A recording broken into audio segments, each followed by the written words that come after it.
એક દશક પહેલા વર્ષ 2015માં ગુજરાતભરના પાટીદાર સમાજના યુવાનોએ પોતાની પીડા અને પોતાની માંગણીઓ સરકાર સુધી પહોંચાડવા માટે પાટીદાર અનામત આંદોલનના નામથી એક આંદોલન કર્યું.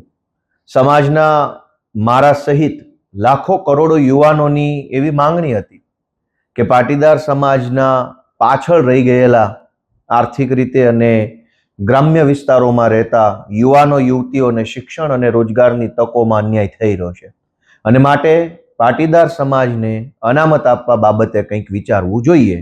આવી માંગણી સાથે પાટીદાર અનામત આંદોલનની શરૂઆત થઈ. હજારો યુવાનો સ્વયંભૂ આ આંદોલનમાં જોડાયા અને શાંતિપૂર્ણ રીતે મહિનાઓ સુધી રેલીઓ, સભા, સરઘસ આ બધું નીકળ્યું. કોઈ પણ જાતની હિંસા નહીં, કોઈ પણ જાતનો ઉશ્કેરાટ નહીં, માત્ર પોતાની વ્યાજબી વાત વ્યાજબી રીતે શાંતિપૂર્ણ રીતે સરકાર સુધી પહોંચાડવામાં આવતી હતી. અને જીએમડીસી ગ્રાઉન્ડ ઉપર એક વિશાળ જનસભાનું આયોજન કરવામાં આવ્યું હતું અને આ સભાની અંદર શાંતિપૂર્ણ રીતે કરોડો લોકો પાટીદાર સમાજના જોડાયા અને આ શાંતિપૂર્ણ સભા પૂરી પણ થઈ. શાંતિપૂર્ણ રીતે પૂરી થયેલી સભામાંથી લોકો જ્યારે પાછા જતા હતા, પાટીદાર સમાજના આગેવાનો, યુવાનો, વડીલો, ત્યારે એમની ઉપર લાઠીચાર્જ કરવામાં આવ્યો. જીએમડીસી ગ્રાઉન્ડ ઉપર લાઠીચાર્જ, પછી ગોળીબાર કરવામાં આવ્યો અને 14 જેટલા પાટીદાર સમાજના નિર્દોષ વ્યક્તિઓને ગોળીઓ મારી દેવામાં આવી. ગુજરાતના ઇતિહાસની સૌથી કલંકિત ઘટના આ પાટીદાર આંદોલન દરમિયાન ગોળીઓ મારી એ ઘટના બની છે. સરકાર ઉઠીને ગોળીઓ કેવી રીતે મારી શકે? આ કોઈ અંગ્રેજો નથી, આ કોઈ ભારત પાકિસ્તાનનું યુદ્ધ નથી. આ આપણા જ દેશના, આપણા જ રાજ્યના, આપણા જ પોતાના યુવાનો છે, જે યુવાનો ક્યારેક ભાજપ માટે ચૂંટણીઓમાં કામ કરતા હતા, ભાજપનો પ્રચાર કરતા હતા, બૂથમાં બેસતા હતા. એવા જ લોકો ઉપર ભાજપની સરકારે ગોળીઓ ચલાવી, જાણે કે બે દેશ વચ્ચે યુદ્ધ થઈ ગયું હોય.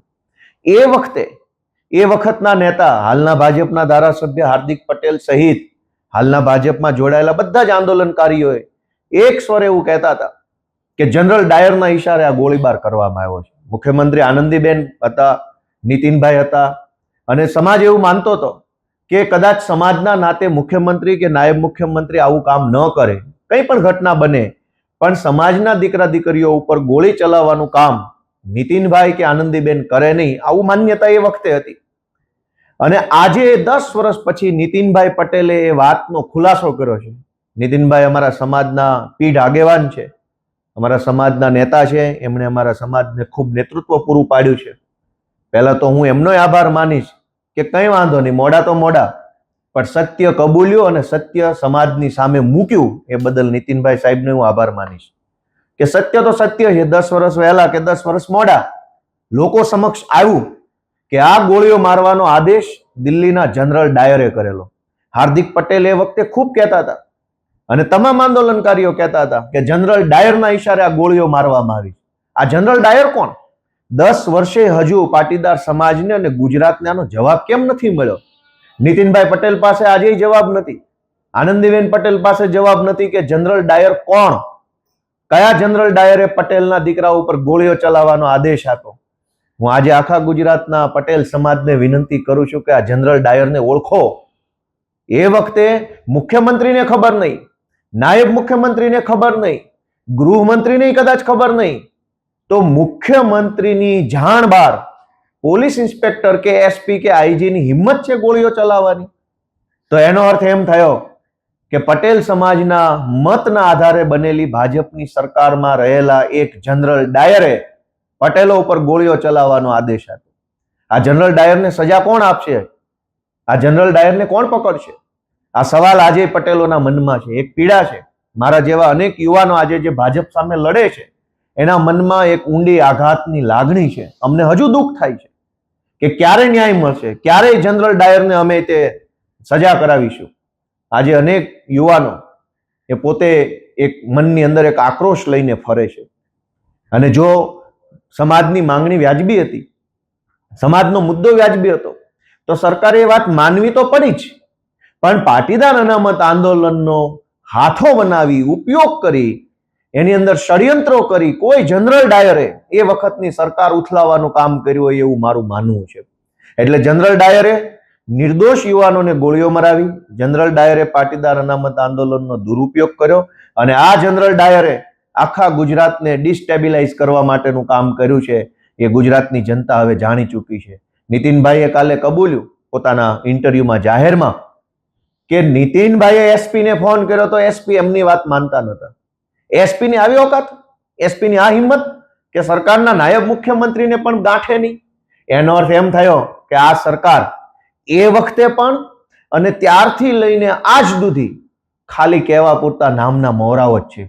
જો નાયબ મુખ્યમંત્રીઓને ખબર ન હોય ને ગોળીઓ છૂટતી હોય, જાણે કે યુદ્ધ થઈ ગયું હોય એમ તોપું ને ટેન્કુ ફૂટતી હોય, તો મુખ્યમંત્રી નાયબ મુખ્યમંત્રી શું કામના? અને હું માનું છું કે 2015માં જ નહીં, આજે ગુજરાતની પરિસ્થિતિ એ છે કે સરકારમાં બેઠેલા માણસો તો ખાલી નામના છે, અસલી સરકાર તો જનરલ ડાયર ચલાવે. આ જનરલ ડાયર આજે પણ ગુજરાતની સરકારમાં હસ્તક્ષેપ કરે છે. ગુજરાતના ટ્રાન્સફર, પોસ્ટિંગ, મોટા મોટા નિર્ણયો, પ્રોજેક્ટની વાતો, બધી બાબતોની અંદર જનરલ ડાયર ઇન્ટરફિયર્સ કરે છે. એટલે આ જનરલ ડાયરને ગુજરાતની સૌ જનતા ઓળખે, પાટીદાર સમાજ ઓળખે અને પાટીદાર અનામત આંદોલન સમિતિ સાથે જોડાયેલા સૌ યુવાનો આ જનરલ ડાયરને ઓળખે એવી હું તો વિનંતી કરું છું. આજે પણ અમારા બધાના મનમાંથી જે યુવાનો પાટીદાર અનામત આંદોલન સાથે જોડાયા હતા એ યુવાનોના મનમાંથી આજે પણ એ વાતનું દુઃખ ઓછું નથી થયું. હું તો ત્યાં સુધી માનું છું કે ભાજપમાં જોડાયેલા લોકોના મનમાં પણ કદાચ જનરલ ડાયરને એક વખત સજા કરાવવાનો સહેજ અંદર મનમાં ખ્યાલ હોઈ શકે. અંતે તો બધા સમાજના માણસો છે, સમાજ માટે લડ્યા છે, કામ કર્યું છે. કોઈ મજબૂરીમાં, કોઈ સંજોગોમાં જનરલ ડાયરના ચરણે થવું પડ્યું, પણ આ જનરલ ડાયર ખૂની, હિંસક માણસ, ગોળીઓ કરાવનારા માણસને સજા અપાવવા માટે અમે બધા હજુ બેઠા છીએ. અમને પૂરો વિશ્વાસ છે કે ઈશ્વર અમને શક્તિ આપશે, અમારો સમાજ અમને એક વખત સાથ આપશે અને જેણે ગોળીઓ મારી છે એ જનરલ ડાયરને જીવતે જીવ એક વખત અમે સજા અપાવવાનું કામ કરશું. જનરલ ડાયરને આખું ગુજરાત ઓળખે છે. હાર્દિક પટેલે પોતે જ પોતાના શબ્દોથી કીધેલું છે ભાજપના ધારાસભ્ય જનરલ ડાયર કોણ છે. હાર્દિક પટેલ જ્યારે ભાજપમાં નહોતા ત્યારે એને સ્પષ્ટ નામ જોગ કીધું છે કે જનરલ ડાયર કોણ છે. એ પોતે ઓળખે છે. આજે એ જનરલ ડાયરની સાથે છે એ વાત અલગ છે, પણ જનરલ ડાયર જેને ગોળીઓ મરાવી છે એને આખું ગુજરાત ઓળખે છે. અમે એને હાર્દિક ક્યાં અલગ હતા આંદોલનમાં? વાત તો ત્યારની છે. જનરલ ડાયર આજે છે અહીંયા ગુજરાતમાં જ છે.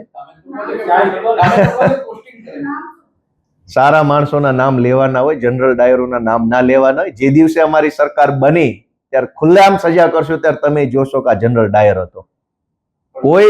કોઈ સત્તામાં એવડી મોટી તાકાત નથી કે લોકોને અન્યાય કરી શકે. ક્ષણિક ઘડીક થોડોક સમય માટે આજ એનો સમય છે, એને ગોળીઓ મારી.